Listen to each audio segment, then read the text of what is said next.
Think to the last time you had an argument or got angry. Write in your notebook for 3 minutes. Why did the argument or anger happen?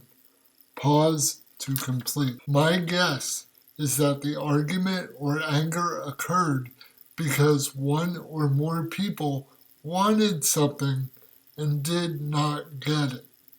This could be children not sharing a toy, a student arguing for a grade change and the teacher refusing, or opposing ideologies drawn down party lines.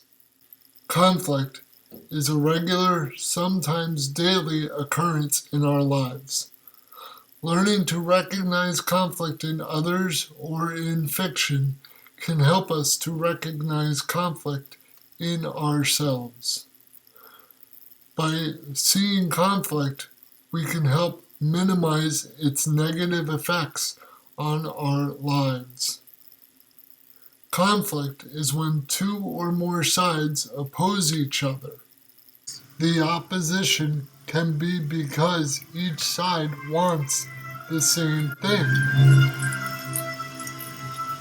This is the second time I've had to reclaim my property from you. It belongs in a museum. Or because each side has a different viewpoint on the same issue. We need to be put in check. Whatever form that takes, I'm game. Tony, if someone dies on your watch, you don't give up. Who said we're giving up? We are for not taking responsibility for our actions.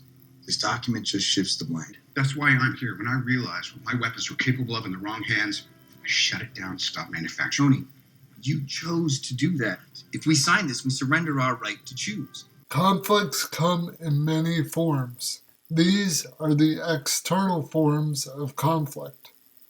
Man versus man, such as civil war where Cap and Tony have different ideologies, or baseball where a pitcher wants a strike and a hitter wants a hit.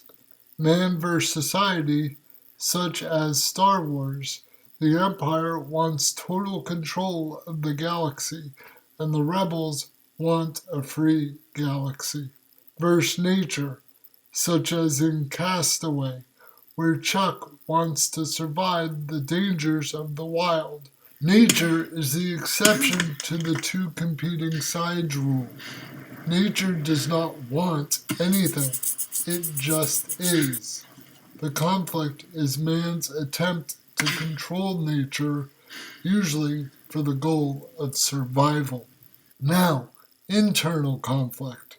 Man versus self applies to all conflicts because, real or fiction, we all struggle to make the right choice. For fiction, the strongest internal conflict comes in the form of the protagonist. It is an internal change that allows the protagonist to reach his or her needed goal, not wanted goal.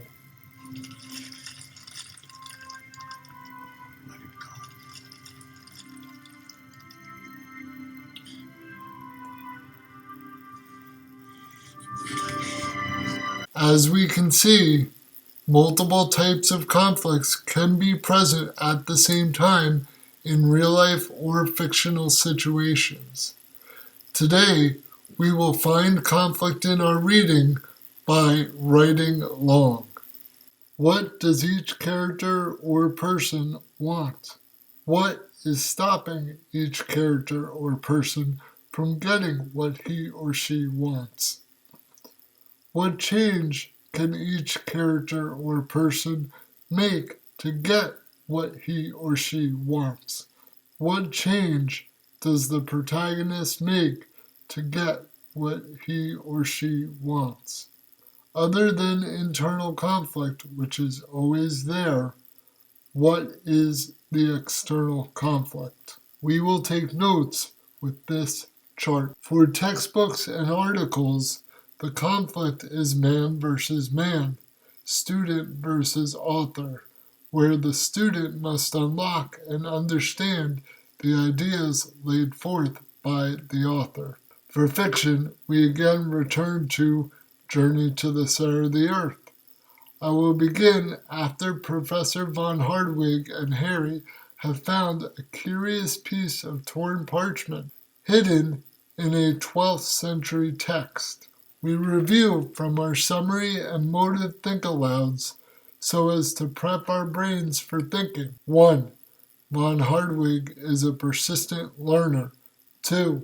Harry wants knowledge and needs a calmer bond with his uncle.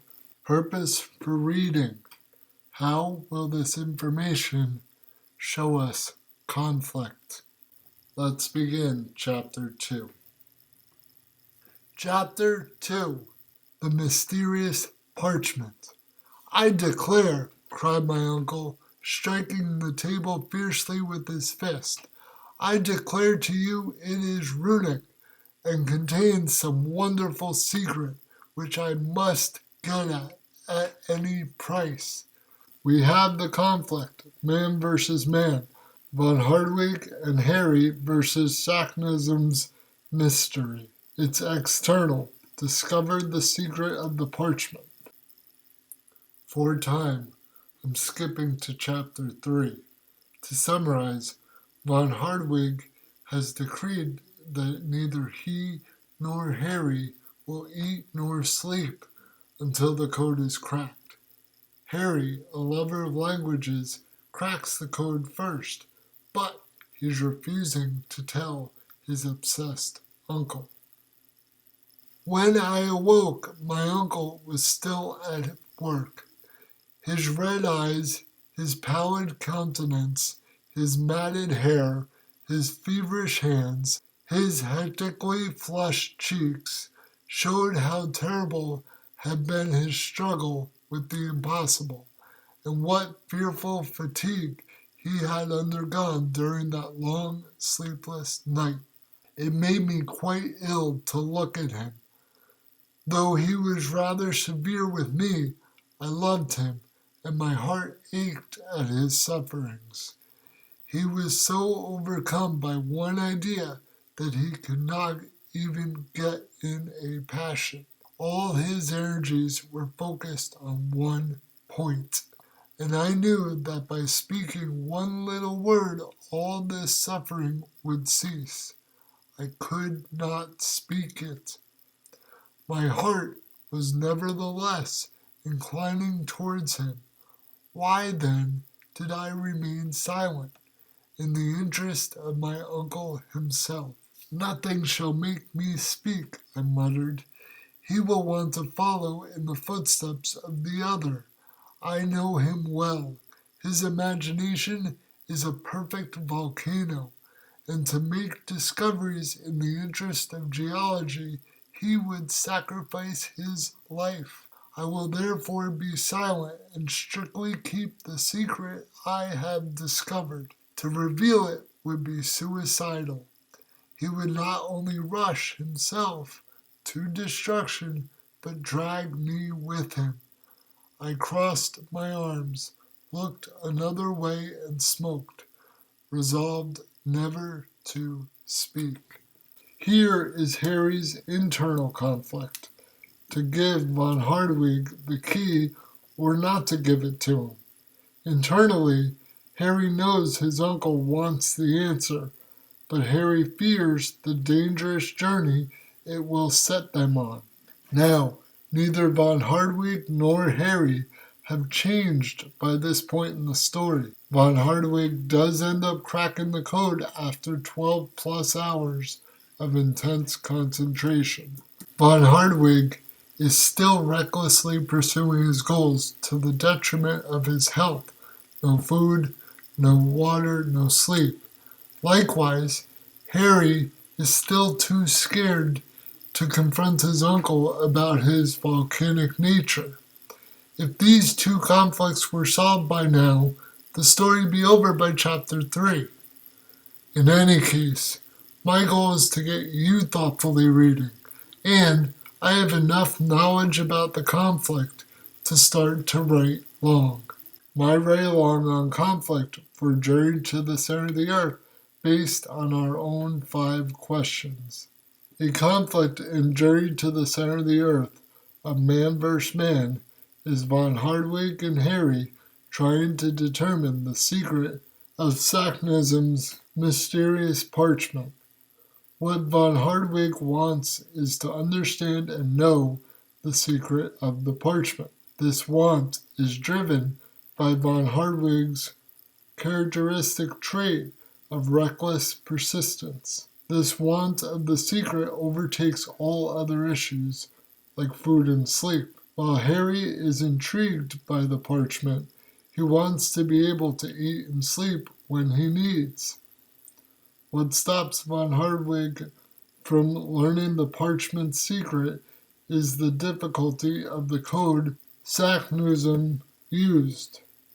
What stops Harry from eating is von Hardwigg's volatile behavior.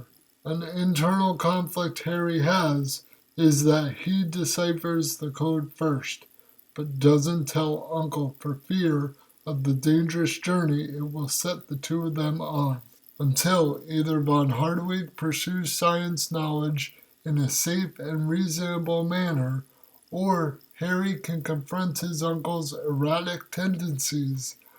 These two characters will continue to conflict as to how to explore the mysteries of the parchment. Congrats! You are now thoughtfully reading with an eye on conflict. Share your conflict charts and ride-alongs. Join us next week as we think aloud about predicting. Till then, interact with your text as an active reader.